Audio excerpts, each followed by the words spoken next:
Pada 9 Maret 1960, terjadi upaya pembunuhan dengan cara yang luar biasa terhadap Presiden Soekarno. Disebut sebagai cara yang luar biasa karena pelaku upaya pembunuhan terhadap Bung Karno adalah seorang pilot AURI, Letnan Udara Daniel Maucar, dan alat pembunuhnya berupa jet tempur MiG-17F Fresco. Berikut kisahnya. Tapi sebelumnya, jangan lupa untuk like, subscribe, dan share channel ini.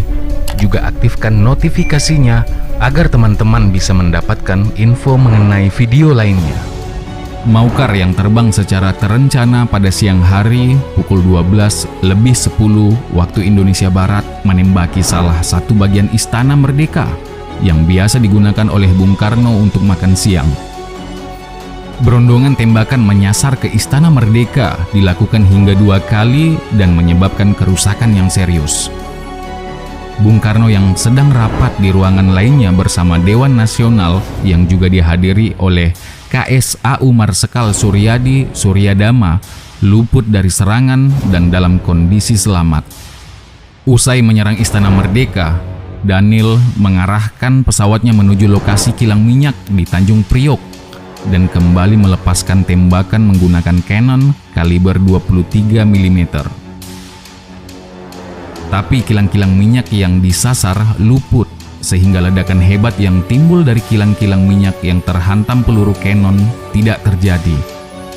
Jika saat itu kilang-kilang minyak di Tanjung Priok sampai meledak dan terbakar, akibat yang ditimbulkan pasti luar biasa. Daniel sesuai rencananya kemudian menerbangkan pesawatnya menuju Jawa Barat, yang saat itu merupakan daerah yang masih dikuasai oleh DITII. Jika sudah mendarat darurat dan Daniel selamat, rencananya dia akan diselamatkan lebih lanjut oleh pasukan pemberontak DITII. Namun, ketika penerbangan Daniel baru sampai di atas daerah Garut, pesawatnya kehabisan bahan bakar dan terpaksa mendarat darurat di daerah persawahan. Daniel yang kemudian selamat setelah mendarat tidak diamankan oleh pasukan DITII, tapi justru ditangkap oleh pasukan TNI. Setelah peristiwa penembakan Istana Merdeka oleh Daniel, Marsekal Suryadharma secara kesatria langsung menghadap Bung Karno sambil melaporkan bahwa ulah Daniel adalah kesalahannya sendiri. Suryadharma pun kemudian menyatakan mengundurkan diri sebagai KSAU meskipun Bung Karno menolaknya. Atas perbuatannya, Daniel yang kemudian diajukan ke sidang mahkamah militer dijatuhi hukuman mati.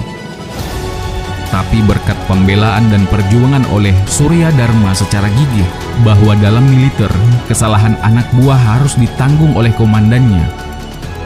Karena itu, Bung Karno akhirnya memberikan pengampunan sehingga Daniel lolos dari hukuman mati.